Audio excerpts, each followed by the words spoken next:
సంగారెడ్డి జిల్లా సదాశివపేట పట్టణంలోని గౌడ కుల సంఘాల ఆధ్వర్యంలో భారీ ఎత్తున సర్దార్ సర్వాయి పాపన్న గౌడ్ 374వ జయంతి వేడుకలు ఘనంగా నిర్వహించారు. గౌడ కుల సంఘాల నాయకులతో, ప్రజా సంఘాలు, వివిధ పార్టీల నాయకులతో కలిసి సదాశివపేట మున్సిపల్ మాజీ వైస్ చైర్మన్ శ్రీనివాస్ గౌడ్ సర్దార్ సర్వాయి పాపన్న గౌడ్ 374వ జయంతి వేడుకలను ఘనంగా నిర్వహించారు. ఈ కార్యక్రమంలో మాజీ municipal councillor Krishna Goud, BCY party Sangareddy జిల్లా ఇన్ఛార్జ్ న్యాయవాది సత్యనారాయణ గౌడ్ మరియు వివిధ సంఘాల నాయకులకు శాలువాతో సన్మానించారు. ఈ సందర్భంగా శ్రీనివాస్ గౌడ్ మాట్లాడుతూ సర్దార్ సర్వాయి పాపన్న గౌడ్ ఆశయాలను, పోరాట స్ఫూర్తిని తీసుకుని ముందుకు సాగాలని కోరారు. ఈ కార్యక్రమంలో మానయ్య గౌడ్, వీరేందర్ గౌడ్, మల్లేష్ గౌడ్, తేజ గౌడ్, శేఖర్ గౌడ్, పెద్ద నరసింహ గౌడ్, కాంగ్రెస్ పార్టీ నాయకులు కృష్ణ, రాజు, నర్సింగ్రావు, గోపాల్ గౌడ్, మల్లేష్ గౌడ్, గౌడ కులస్తులు తదితరులు పాల్గొన్నారు.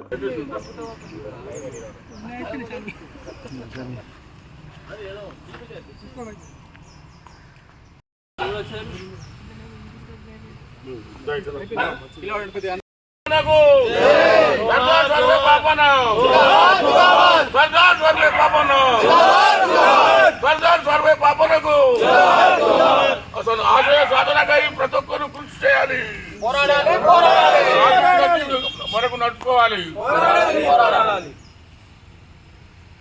ఈరోజు మన తెలంగాణ రాష్ట్ర వ్యాప్తంగా అధికారికంగా సర్దార్ సర్వాయి పాపన్న జయంతి వేడుకలు రాష్ట్ర వ్యాప్తంగా నిర్వహించబడుతున్నాయి. మరి రాష్ట్ర ప్రభుత్వం అధికారికంగా గుర్తించినందుకు కేంద్ర ప్రభుత్వం కూడా సర్వాయి పాపన్నను తెలంగాణ మన సర్దార్ సాహెబ్ చేసిన సేవలు ఎనలేనివి, ఏనాడు చెప్పుకున్న తరగనివి. అతని ఆశయ మేరకు ఆశించిన విధంగా మనం అందరం నడుచుకొని అతని యొక్క ప్రతి సంవత్సరం జరిగే కార్యక్రమాలను సక్రమంగా నిర్వర్తించి కలెక్టర్ నిర్వర్తించాలని మా యొక్క మనస్ఫూర్తిగా మేము కోరుకుంటున్నాం. మన సర్దార్ సర్వాయి పాపన్న జయంతిని కానీ వర్ధంతిని కానీ అధికారికంగా గుర్తించడం జరిగింది. ఇంతకుముందు ఏ గత ప్రభుత్వాలు ఏగినా చేయలేవు. ఈ ప్రభుత్వం చేసింది కాబట్టి ఆ గౌడ సోదరులందరి తరఫున ధన్యవాదములు. సీఎం రేవంత్ రెడ్డి గారికి మాకు గుర్తింపులు ఇచ్చినందుకు ధన్యవాదములు. జై పాపన్న.